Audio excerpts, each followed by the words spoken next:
आपके सामने class 12th का मैथ का एक और इम्पोर्टेंट क्वेश्चन है। क्वेश्चन में बोला गया कि दो परवलयों y बराबर एक्स स्क्वायर एवं y स्क्वायर बराबर एक्स से घिरे क्षेत्र का क्षेत्रफल ज्ञात करना। ठीक है, इन दोनों वक्रों के बीच में जो क्षेत्र घिर रहा है उसी का हमको क्या करना है, क्षेत्रफल निकालना है। तो ध्यान दीजिए, ये दोनों क्या है, परवलय हैं। ठीक है, पहले इनका ग्राफ बनाइए। देखिए ग्राफ कैसे बनेगा, यह बनाता हूं मैं ग्राफ। देखिए ए हो गया आपका एक्स अक्ष, ठीक है, और ए हो गया आपका वाई अक्ष, ए हो गया आपका मूल बिंदु। ठीक है, तो ए क्या है, y बराबर एक्स स्क्वायर, यह x square equal to 4ay type का है। ठीक है, तो y अक्ष की धन दिशा में इसका मुंह खुलेगा तो इस टाइप का बनेगा। ठीक है, ये किसका ग्राफ है, y बराबर एक्स स्क्वायर का ग्राफ है। ठीक है, और देखिए यह है y स्क्वायर बराबर 4ax टाइप का, तो एक्स की धन दिशा में इसका मुंह खुलेगा, मतलब इस टाइप का।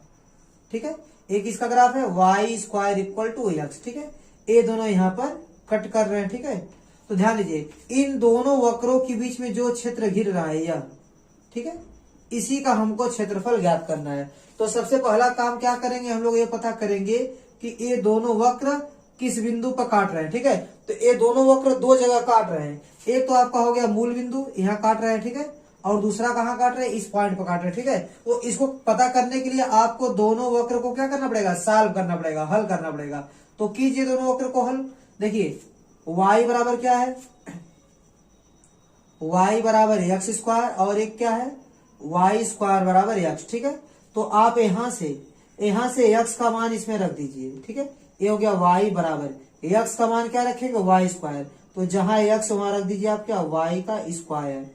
अब x का मान क्या हो गया, y स्क्वायर, तो x का स्क्वायर लगा तो स्क्वायर लगा दीजिए, तो y बराबर क्या हो गया, y की पावर 4। ठीक है, y की पावर 4, y को उस साइड भेज दीजिए, माइनस y इधर क्या बचेगा, 0, तो यहाँ जाएगा 0 बराबर y की पावर 1 कॉमन कर लीजिए, तो यहाँ क्या बचेगा, y का क्यूब माइनस 1। ठीक है, तो y को भी आप 0 के बराबर दिखाइए और y क्यूब माइनस 1 को भी 0 के बराबर दिखाइए। ठीक है, तो ध्यान दीजिएगा, यहाँ y क्यूब बराबर कितना हो जाएगा, 1। ठीक है, y क्यूब बराबर क्या आ जाएगा आपका, 1, तो y का मान कितना आ गया, 1।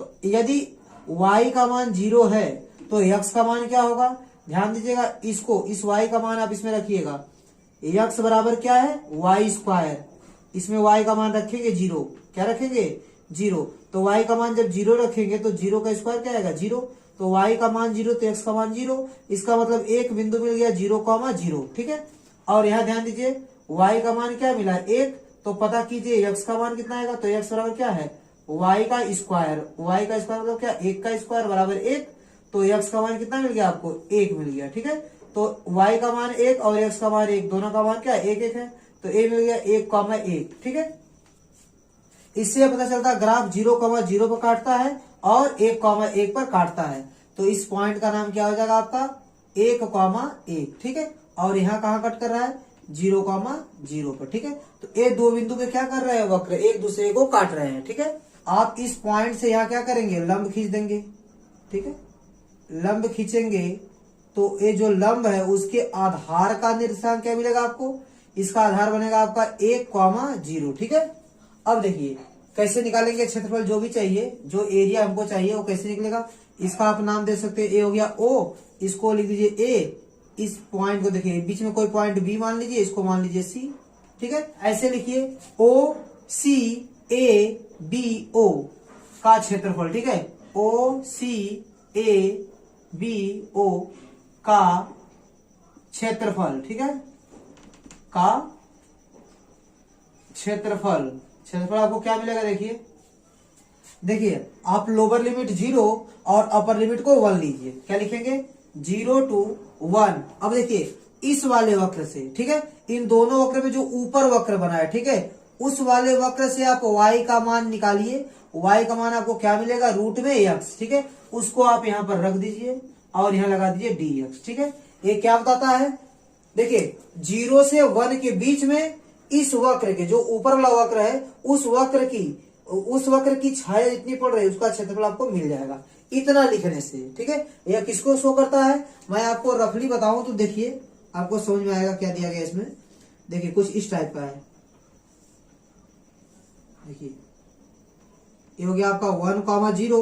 तो अगर मैं लिखा 0 to 1 और इस वाले वक्र से, ध्यान दीजिए जो ऊपर वक्र दिया गया है उस वाले वक्र से यदि आप y का मान रखते हैं, y का मान क्या है √x, अगर इस वाले वक्र से आप अगर y का मान रखते हैं, ठीक है, और लिमिट 0 से लेकर कहां तक लेते हैं 1 तक, तो इस वक्र के नीचे नीचे जितना भी क्षेत्र आएगा पूरा क्षेत्रफल आपको मिल जाएगा। तो ये क्षेत्रफल क्या है, इससे क्या एक्स्ट्रा है, मतलब ए वाला भी आ रहा है और इसके नीचे वाला ए सब भी क्या हो जा रहा है, इसमें आ जा रहा है। तो हम लोग क्या करेंगे, ये जो नीचे वाला है, ये जो वक्र बन रहा है, देखिए ये वाला जो वक्र बन रहा है, ये वाला जो वक्र बन रहा है उसके नीचे का जो क्षेत्रफल इसमें आ रहा है, इसको आपको क्या करना पड़ेगा, माइनस करना पड़ेगा। तो मैं लिखूंगा यहाँ पर माइनस, फिर लिखूंगा 0 to 1, लिमिट कहां से कहां तक लूंगा 0 to 1, तो लिखूंगा 0 to 1। अब इस वक्र से आप मान निकाल लीजिए, इस वक्र से y का मान क्या मिलेगा आपको, x² dx। तो ये क्या होता था आपको, ये जो दूसरा पोर्शन है यह कौन सा क्षेत्रफल बता रहा है, 0 और 1 के बीच में वह क्षेत्रफल जो इस वाले वक्र के क्या है, नीचे नीचे है। देखिएगा अब जो पूरा क्षेत्रफल था उसमें से मैंने किसको माइनस कर दिया, ये जो वक्र दिया गया है उसके नीचे वाला क्षेत्रफल आप क्या कर दीजिए, माइनस कर दीजिए। तो माइनस अगर कर देंगे देखिए आपको क्या मिलेगा, इन दोनों वक्रों के बीच का क्षेत्रफल, ठीक है। तो इसी को यदि आप सॉल्व कर लेंगे तो आपको दोनों वक्रों के बीच का क्षेत्रफल क्या हो जाएगा, मिल जाएगा, ठीक है। तो ध्यान दीजिएगा इस सॉल्व कैसे होगा, देखिए √x का इंटीग्रेशन करेंगे, आप क्या करेंगे, √x का इंटीग्रेशन। √x का मतलब होता है x की पावर 1/2, क्या होता है, x की पावर 1/2। आप यहाँ ये भी लिख सकते हैं कि x की पावर क्या है 1/2। तो इंटीग्रेशन करते समय क्या करेंगे, पावर में 1 जोड़ देंगे, तो 1/2 में आप 1 जोड़ दीजिए और जितना आएगा पावर में उसी से आप भाग भी कर देंगे, तो भाग भी कर दीजिए और फिर क्या करेंगे, लोअर लिमिट अपर लिमिट लगा देंगे। बीच में क्या है, बीच में आपका माइनस है तो माइनस लगा दीजिए। x² का इंटीग्रेशन क्या होगा, x³/3, तो लोअर लिमिट अपर लिमिट आप लगा दीजिए। अब ध्यान दीजिए तो यहाँ x का मान क्या रखेंगे, अपर लिमिट, अपर लिमिट क्या है 1, x के जगह पर आप क्या रखेंगे 1, तो यहाँ 1 रखेंगे तो 1 की पावर कितनी होगी 1/2 + 1, तो 1 की पावर यदि 1/2 + 1 करेंगे तो मान कितना आएगा 1 आएगा, फिर बटे इसको लिख लीजिए 2 × 2 2 × 1 3, ये हो जाएगा आपका 3/2, फिर माइनस लोअर लिमिट रखिए, x का मान क्या रखेंगे 0, ये मिल जाएगा आपको 0, फिर माइनस, फिर अपर लिमिट यहाँ रखिए 1, 1 का क्यूब 1/3 माइनस 0 का क्यूब क्या होगा 0/3 मतलब 0, ठीक है। यहाँ आप इसको क्या रख दीजिए 0 रख दीजिए। अब आगे बढ़ाइए इसको, ये 3/2 है, 2 आपका चल जाएगा ऊपर तो ये जाएगा 2/3 और यहाँ माइनस, यहाँ क्या है 1/3 और 2/3 में से 1/3 को जब घटाएंगे तो 2 में से 1 जगह क्या बचेगा 1/3 वर्ग इकाई, ठीक है। ये मिल जाएगा आपको इन दोनों वक्रों के बीच का क्षेत्रफल।